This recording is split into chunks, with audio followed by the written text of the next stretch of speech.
You know Beyonce, yeah? International pop star singer. She's my mate, but she phoned me earlier and I missed it because my phone was on silent. Guess I should have put a ring on it. Props over with. So, has anyone been to Elvis Presley's house? Graceland? Don't bother. He's never there. Has anyone been to Michael Jackson's house? Neverland? Don't bother. He's never there. Has anyone been to Adolf Hitler's house in Bernau, Austria? You should. He's got a PlayStation.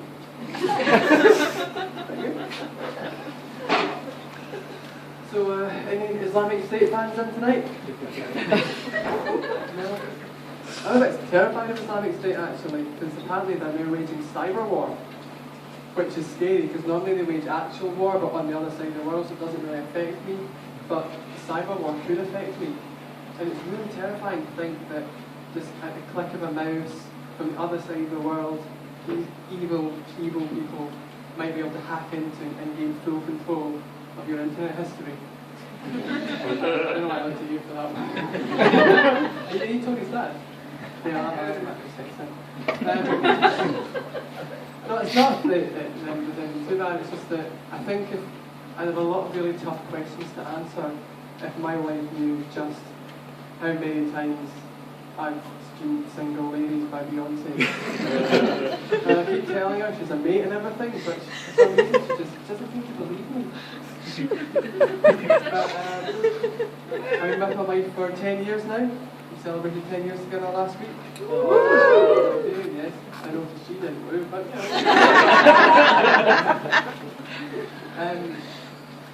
yeah, I think it's quite a long time together, and I think I'm now at the stage where I can read my wife like a book, although I'd rather just wait for the film.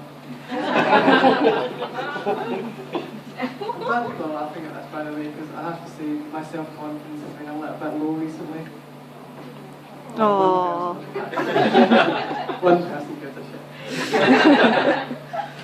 My writing career is not going particularly well. I'll admit that. I'm working on a biography of Abu Hamza, but it just seems to be missing something. I just can't seem to find the right hook.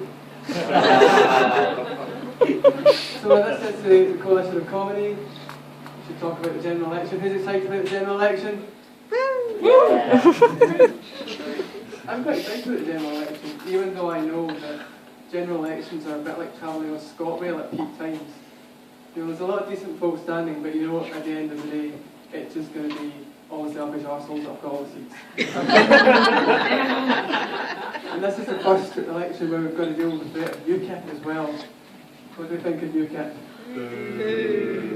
See, for me, they're a party for people who think that politicians are all the bloody same, but football hooligans are individual little snowflakes. They're racist and they're homophobic. They're kind of like a less violent Jeremy Clarkson. That's not really what I'm looking for in a political party, you know, or any party for that matter. And the homophobic stuff I can kind of handle, because it's actually quite easy to handle homophobes. Because anytime they say something that's really, really anti-gay, all you need to do is use one multi-purpose phrase. You can just go, yeah. Methinks the lady doth protest too much. You hate that because you're kind of insinuating that they're so anti-gay they're actually secretly gay themselves. But you can't do that with racists. You can't go on a UKIP web forum and accuse somebody of being secretly Belgian. Like, was it Ghanaian? It doesn't seem to work as well. To be fair to UKIP, they do say that they are not racist or Islamophobic or anything like that, they're just anti-immigration. They keep saying that Britain is full. That's so bad. Britain is full. I don't want to break it to them, but I've seen a lot of British people, and I'm fairly sure they might say they're full, but they could definitely try and fit in a dessert. Maybe even just maybe an ice cream, something like that. I think that they seem to think they're in some kind of full-on religious war as well, these guys, and I don't get this at all. I'm not a religious person. I don't understand it. when I did RE at school, but as far as I could tell, the entire point of that was to make sure the fattest kid in the class got the nickname Buddha. But we don't need to worry about UKIP, because we're in Scotland and no one's voting UKIP, because apparently we're all voting SNP, aren't we? Yeah. That's actually more in tune with the independence referendum results. So it seems weird that lots of people are voting SNP, but they seem to lose the referendum. My take on the referendum is that I'm sort of worried that Scotland's coming across as the bad guy in all of this, because we're wanting to leave and take all our oil with us. It's sort of like, if you imagine all of Britain has gone to a house party, Scotland's that one guy in the corner of the room with a massive carrier who won't let anyone else touch. Just telling anybody who'll listen that his mate Rory around the corner's got a much nicer place. He lets him stay up late as much as he likes. All of England and Wales in the kitchen going, fuck's sake, Ireland, he's your friend. You go talk to him. Never liked him. There's going to be another referendum possibly coming up as well if David Cameron wins the general election. He's wanting to hold a referendum on whether or not Britain stays in or comes out of the European Union. But first, he wants to renegotiate in terms of our relationship with the EU to make them more favourable to the UK. I'm not sure he understands how this whole thing works. I think what's happened is that he's phoned up one day to cancel his Sky subscription. He's got put through to the retentions team. He's come out 20 minutes later with a free Sky Plus box and 6 months of free Sky. And he's just gone, this is brilliant! You just threaten to quit and they give you everything you want.